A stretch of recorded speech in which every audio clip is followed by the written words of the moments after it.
insane. Just dude. That was so. I think I went slower than I really could have, than I should have, because I'm still getting used to the gun. Yeah, that was quick. What's the time on that? 119. 119 bill drill, dude. So on M4, all trucked up, I can do just about it in a second. I bet if I under it, I'm gonna get your second with this guy. Shooter, are you ready? Bye. 2. Oh, 1 second flat, dude. Let's go. I can't explain how fast that is on a field drill. And no flyers, super tight.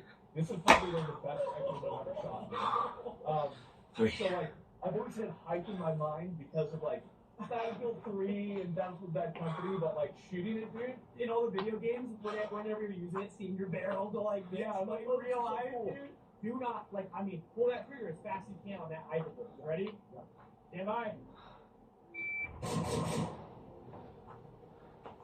Hey, what do you think? I'm under a second. 0.89. Holy 0.89 build. That was clean. The way it feels is the trigger is great on this, first off. It's not bad. And on top of that, that hyperburst, it's so quick, it doesn't feel like you're shooting somewhere else.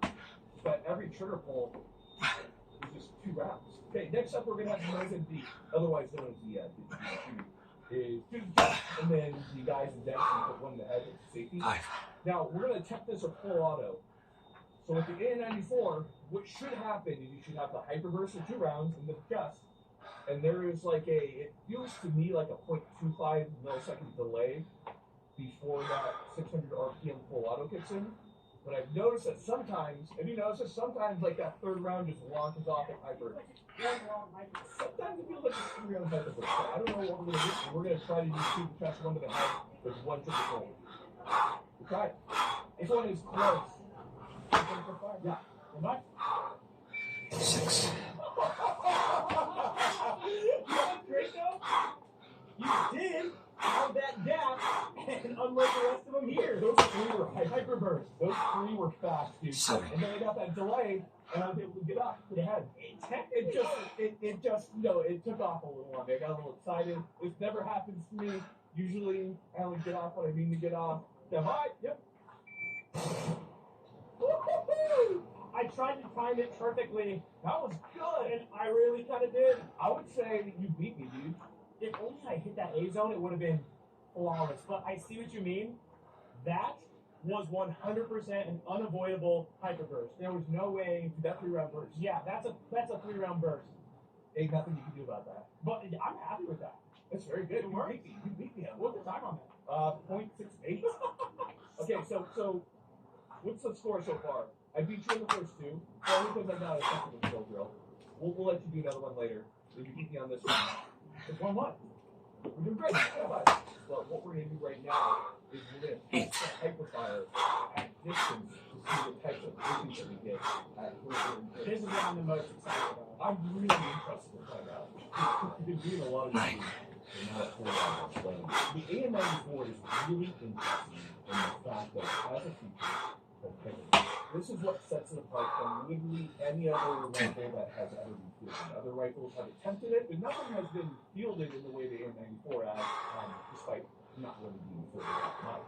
So here's how it works. 2 rounds are fired before the recoil is felt by the shooter. This is fired at about 1,800 rounds per minute. That's very fast. The vector is between 12 to 1,400, depending on the caliber.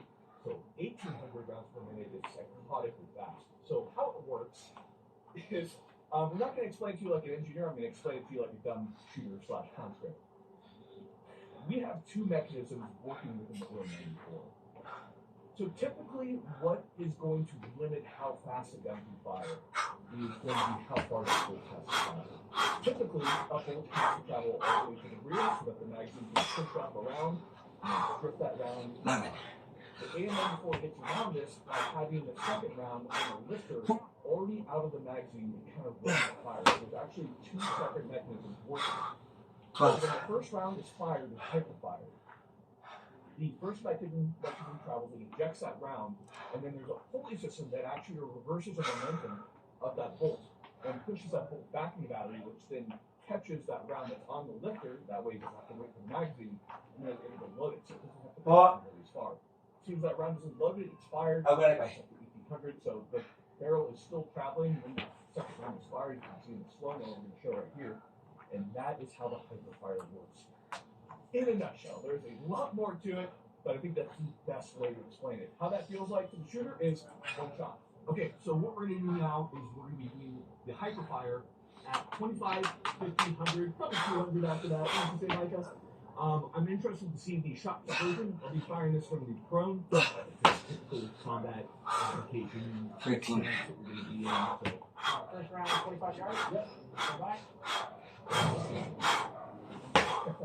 I was like you would if you 14. any type of bag to shoot off of. Hey, not bad for 2 rounds. Yep, that's all the stuff that goes to 50. Second round, 1. yards, ready? At 52 rounds, being fired that fast, that's 2. insane. The next 2 rounds are going to be at 100. So let's check this out. So here's my point of aim. Maybe a little high. We have A zone, B zone. Again, firing that fast at 100, there is no way I'd be able to keep that type of grade. Firing at 200, my greatest fear is that there's just no impact on target. I'm going to fire paper, and I'm going to fire steel.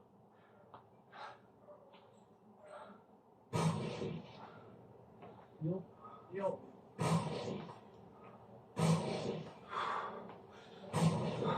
Left. Off target? Off target left. I would say that one impact at 200 looks like that's pretty consistent from what we expect from the display without 100, right, Micah? Yeah. I would say there's I would like to see it. One hit, one high left.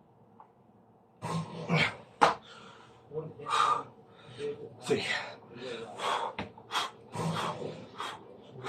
I think there's definitely a mechanical limit 4. to what it can do. I think we're definitely there. 100 is the I see from both of us. So, definitely Five. a hyperfire, but I would say 100 and in is incredibly effective measure used. So what we have right here is ballistic gelatin. We're going to be using the hyperfire to see how the 2 rounds will behave when they strike pretty close to one another. I'm interested to see what happens. Ballistic gelatin is not a good approximation for human flesh. However, it does give us a medium with which we can judge it against other rounds. Are we using that crazy rocket round like we did the video on? 7 and 6. No, we're using the goodness. It's the civilian round. It performs really well. It has like a kind of like a hollow cavity in the nose. It does.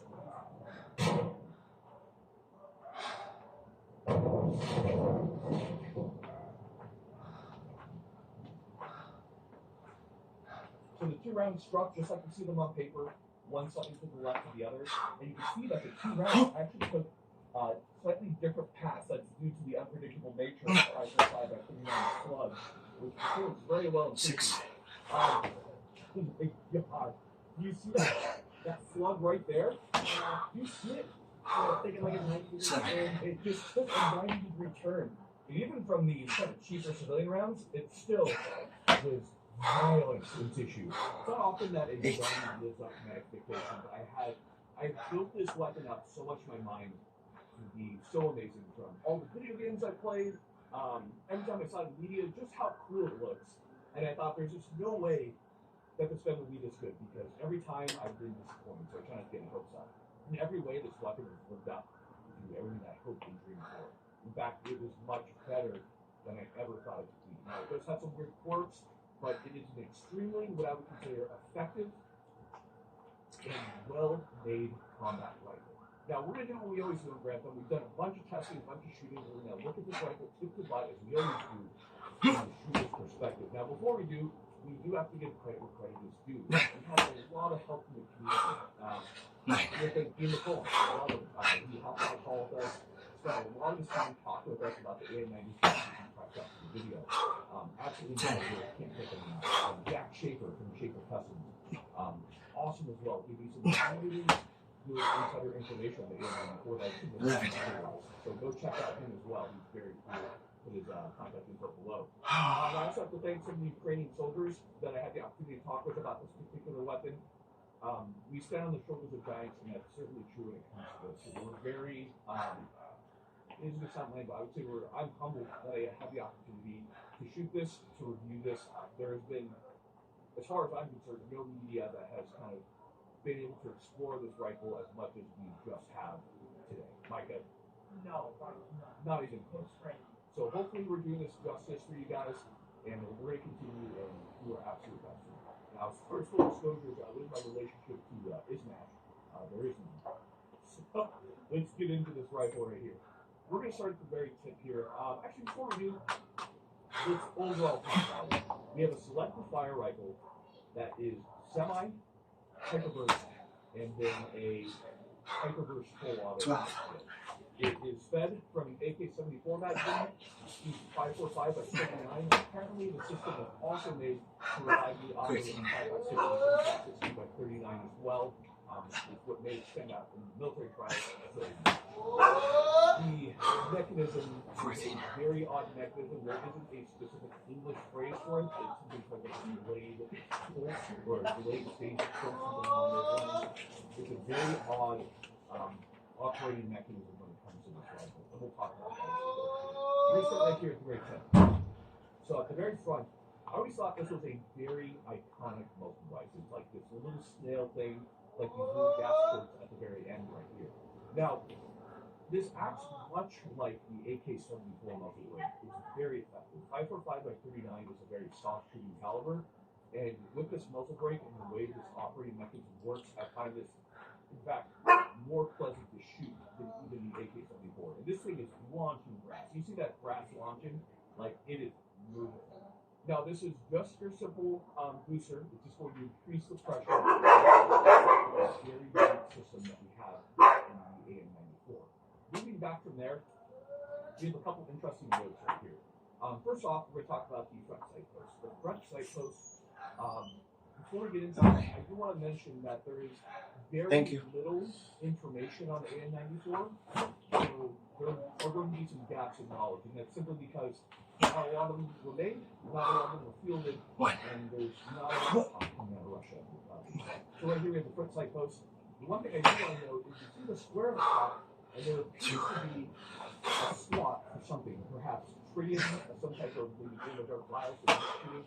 I'm not sure specifically, but I would assume that it has a purpose, although I'm not sure what that purpose is. And the reason I assume that has a purpose is if we look back to the site, at the 200 indicator, there are two slots at the top of that as well. I assume that there's something that fits in there, whatever it might be, that answer is lost to time. But in any case, the front sight post is about the width of the AK-74 front sight post, a little bit more fine, and the sight picture is actually quite nice in the peep sight. And we can't talk about the front sight post without talking about the rears. So right here at the rear, I do have to say that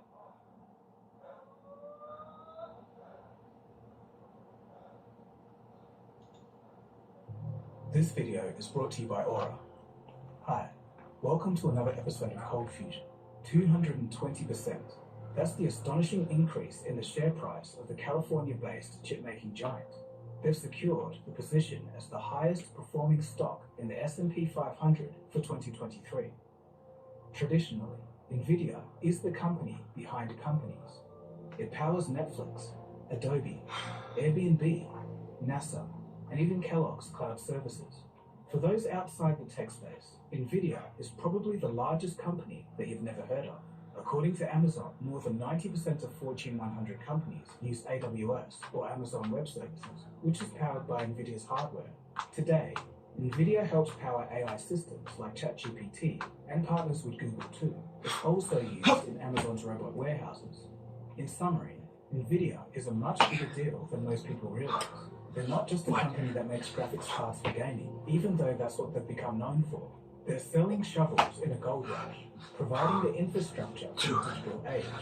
And for that, today, NVIDIA is worth over $1 trillion.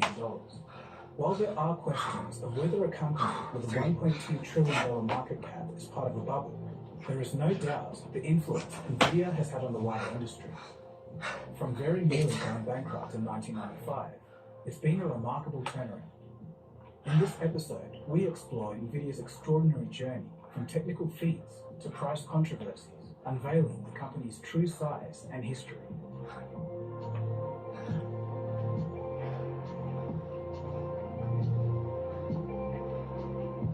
The 1990s, a decade of fuzzy TV, dial-up internet, and beige boxes. Those of us who grew up in this decade also witnessed the evolution of the personal computer. In the early 90s, rendering a file browser window or chunks of text was about all the graphics that you'd need. CPUs were powerful enough for that. Unless you were in the animation or engineering industry, there was no need for complicated graphics. If you wanted that, video game consoles were the answer. But what if there was a separate hardware processor that could easily bring graphics to the personal computing level? Tucked away in sunny California, a trio of engineers, Jensen Huang, Chris Malachowski, and Curtis Prim, were thinking the same thing. They would meet at a local Denny's, where endless cups of coffee fueled their conversations. At one of these meetings, the trio noticed something. A CPU, which is the heart of the computer, is designed as a general-purpose processor that can only tackle one task at a time, a method known as serial processing. At the time, generating 3D graphics for video games placed tremendous, repetitive math-intensive demands on CPUs.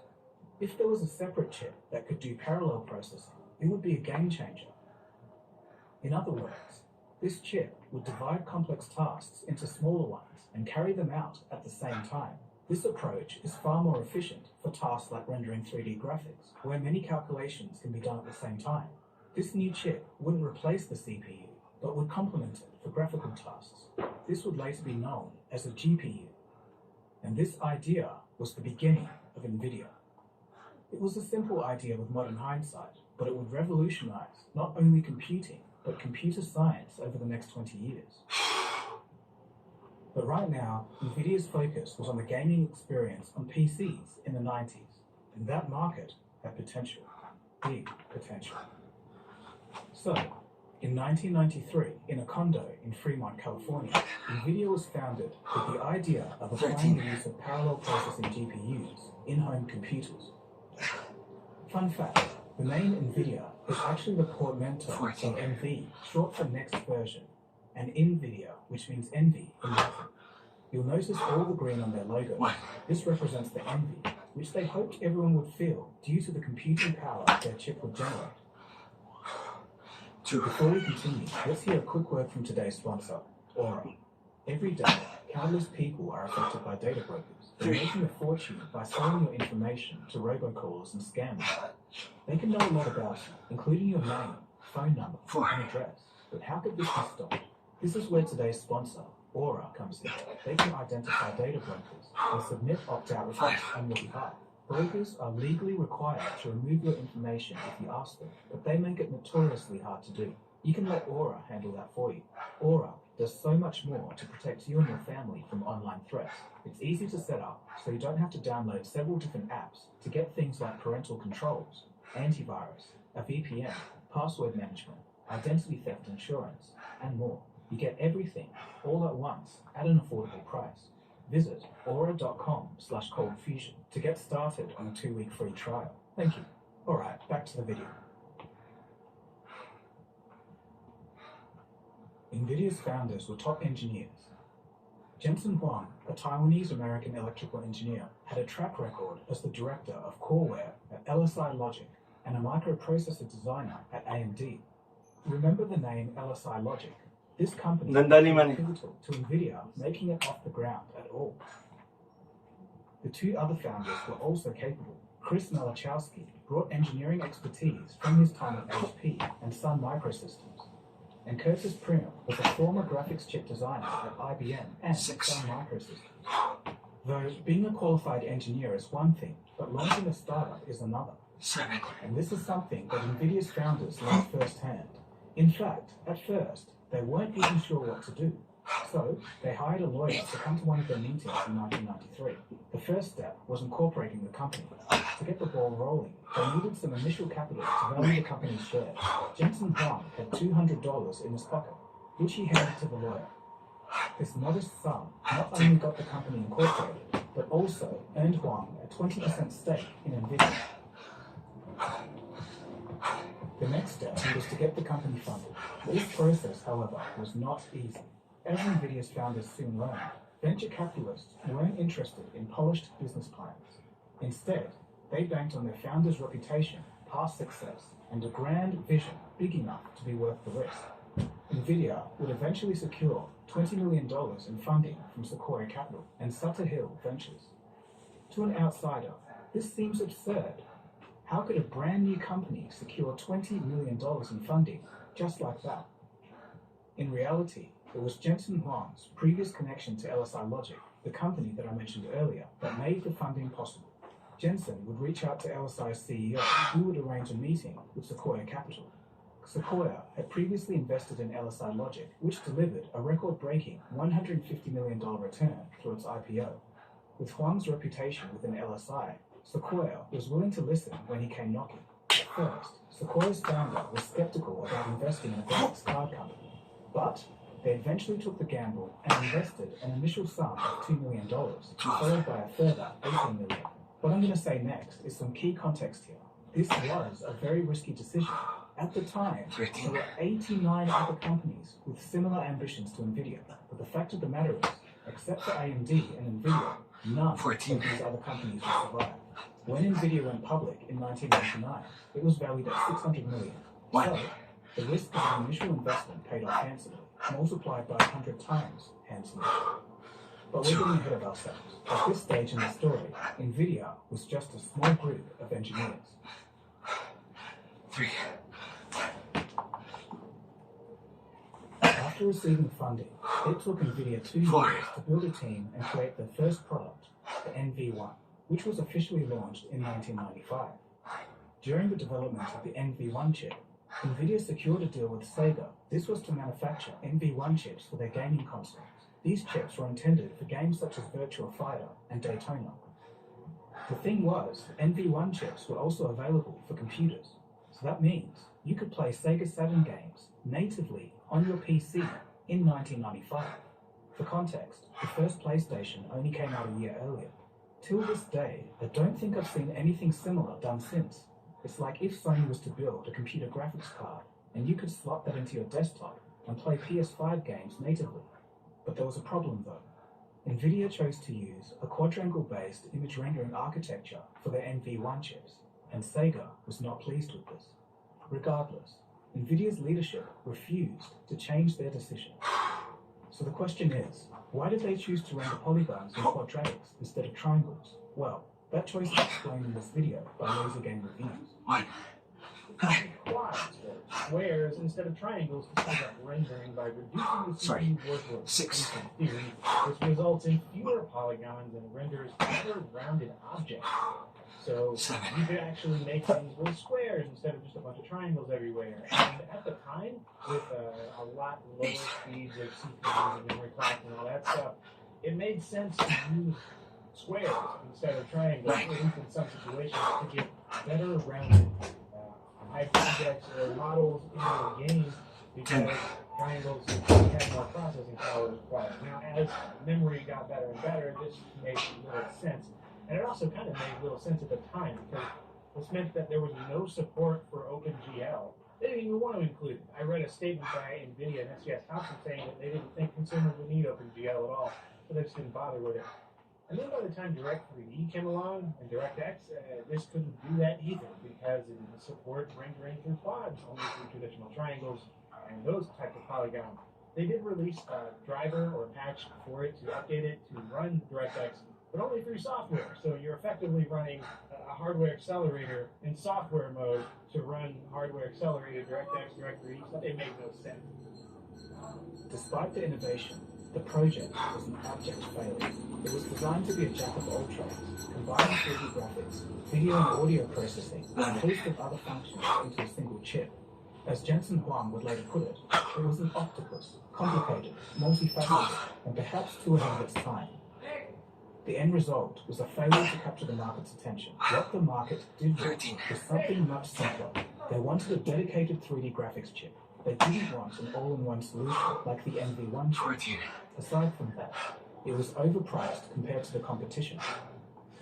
To make matters worse, the wider industry was moving in a different direction. Microsoft had recently introduced DirectX, a new API that favored a triangle-based standard for 3D graphics rendering. It made coding for graphics easier for developers, so they naturally flocked to it. This shift meant that the NV1 chip was incompatible with DirectX. As a result, many existing games suffered from performance issues or were outright unplayable on NVIDIA's new chip. The incompatibility was a significant blow to NVIDIA. Their customer partner, Diamond Multimedia, returned the vast majority of the 250,000 NV1 units they had purchased. They cited poor sales and a lack of game support. This return nearly bankrupted NVIDIA, forcing them to lay off 40 of their 80 employees and leaving them with a stockpile of unsellable chips. In essence, it was a $10 million disaster. Amidst the turmoil, NVIDIA was in the process of developing the NV2 chip for Sega, but it too was based on the same outdated quadrangle architecture. NVIDIA now knew that they had to pivot to survive. 7. Jensen Huang had a major problem here. In a Hail Mary move, he approached Sega's CEO with a request: let us be released from a contract, but with full payment. NVIDIA desperately needed this money to keep the company afloat. In an act of extraordinary kindness, Sega's CEO agreed to Huang's request. This act of generosity allowed NVIDIA to redirect its focus and resources towards a path that aligned with the industry's direction. If Sega pulled out their investment at that time, NVIDIA would have ceased to exist. Overall, the NV1's failure became a critical learning experience for NVIDIA. They realized the need to understand customer needs and market trends. This shaped NVIDIA's strategy moving forward. I think it's pretty wild how close NVIDIA came to failing and now being worth over $1 trillion. Making the decision to listen to the market and focus on PCs was the start of their success.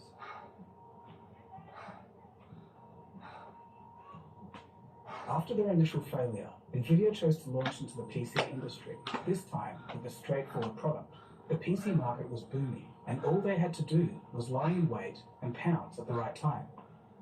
In 1999, NVIDIA entered the PC graphics market with the GeForce 256 graphics card. This card wasn't just a hit, it transformed the landscape as the first programmable graphics card. It also popularized the term GPU, or graphics processing unit. 13. It allowed both regular gamers and developers to explore new possibilities with shading and lighting effects. This significantly enhanced the gaming experience. As NVIDIA rode this wave of success, the company went public in the same year. 17. By 2000, NVIDIA had secured a major deal to develop graphics hardware for Microsoft's Xbox game console. 19. This deal gave NVIDIA a substantial $200 million advance, a far cry from the previous game console effort with Sega. The Xbox would launch in 2001 with a custom console-ready chip called the NV2. 3. With this success as a launchpad, NVIDIA thrived throughout the 2000s. They played a key role in crafting famous PlayStation 3 processors. Massive brands in the computer industry 26. like Apple, Dell, and HP started using NVIDIA's GPUs. The company continued to grow from strength to strength. Let's take a look at the strategies and technologies that got them there. One of NVIDIA's most important strategic decisions was to operate as a fabless chip company. So what is a fabless chip company? Well, fabless chip companies design the chips, but they don't physically manufacture them. Jensen Huang, NVIDIA's CEO, was very particular about this decision, a decision to drastically keep costs down. In NVIDIA's case, TSMC, or Taiwan Semiconductor Manufacturing Company, has been their manufacturing partner for the last 3 decades. TSMC is the world's largest and most advanced semiconductor foundry. It provides manufacturing services for other big chip design companies, including Apple, AMD, Qualcomm, and others. TSMC played a major role in NVIDIA's continuous success, as they have the best manufacturing capabilities on Earth. Jensen Huang knows this well. In his own words, quote, "NVIDIA today would not be here if not for the pioneering work TSMC did." While NVIDIA's manufacturing was outsourced, the company could direct resources to innovation. 3. They began to shift their focus beyond gaming chips and graphics. They realized GPUs and the parallel processing power they possess could be used for so much more. NVIDIA now sought to give developers the tools and software to harness the full potential of the GPU. In 2006, NVIDIA launched a software toolkit called CUDA. Prior to CUDA, programming a GPU required a lot of tinkering and was a real headache for coders. It involved complex, low-level machine language or APIs, but with CUDA, it became much easier to write programs that could run on GPUs using standard languages like C, C++, and Java. The impact? Many more applications, rather than just graphics, could use parallel processing power. It opened up possibilities for all sectors that required dealing with huge amounts of data. The trend started in 2008 when the Tokyo Institute of Technology used CUDA-accelerated GPUs for their supercomputer, Tsubame 1.01. Since then, many other data centers, such as Amazon Web Services, Google Cloud Platform, and Netflix, have adopted GPUs for various applications. These include cloud computing, machine learning, video streaming, and web search. But the real acceleration came about with the AI boom. 37. 2012 is the year that many consider the big down moment for AI. This was also the year that NVIDIA's innovations would be involved in a significant AI breakthrough. 40. This breakthrough happened at Internet, an annual global competition where teams from around Merry the world Christmas. would compete to see how well their software. That's all I have, 40% for now. scenes and images.